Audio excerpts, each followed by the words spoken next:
Bon matin à tous. Noé attendit encore 7 autres jours, et il lâcha de nouveau la colombe lors de l'arche. La colombe revint vers lui, à lui sur le soir, et voici une feuille d'olivier arrachée était dans son bac. Noé connut ainsi que les eaux avaient diminué sur la terre. Il attendit encore 7 autres jours, et il lâcha la colombe, mais elle ne revint plus à lui. Genèse 8, versets 10 à 12.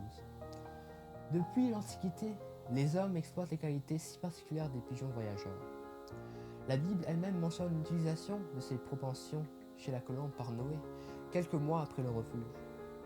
Le pigeon voyageur peut parcourir jusqu'à 800 km en une seule journée.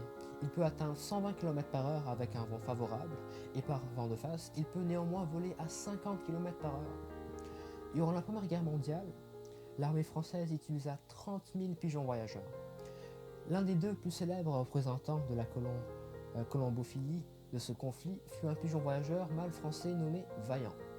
Il s'illustra en 1916 durant la bataille de Verdun. Un dessin animé lui a été consacré en 2005.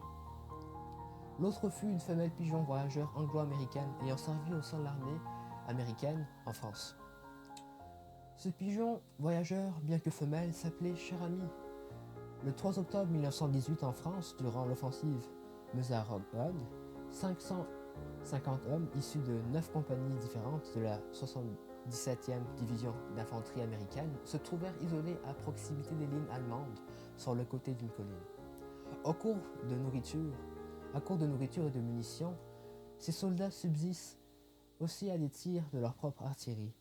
Près de 200 hommes furent tués ou blessés et plus d'une centaine furent faits prisonniers. Charles Wilsey, qui commandait ce bataillon perdu, envoya tour à tour 2 pigeons qui furent abattus par les Allemands. Le 4 octobre, il envoya son 3e et dernier pigeon voyageur, Cher Ami, portant dans une canule à pattes le message suivant. Nous sommes le long de la route parallèle du 276e.4. Notre propre artillerie fait un tir de barrage sur nous. Pour l'amour du ciel, arrêtez! Lorsque Cher Ami prit son envol, les Allemands lui tirèrent dessus durant plusieurs minutes. Les soldats américains du bataillon perdus aperçurent alors depuis leurs tranchées leur dernier espoir de se faire abattre et chuter au sol.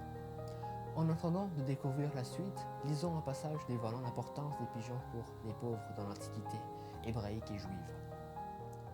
S'il n'a pas de quoi se procurer une brebis ou une chèvre, il offrira en sacrifice de culpabilité à l'Éternel pour son péché 2 tourterelles ou 2 jeunes pigeons, l'un comme victime expiatoire, l'autre comme holocauste. Lévitique 5, verset 7. Extrait d'Olivier Régis. Bonne journée à tous.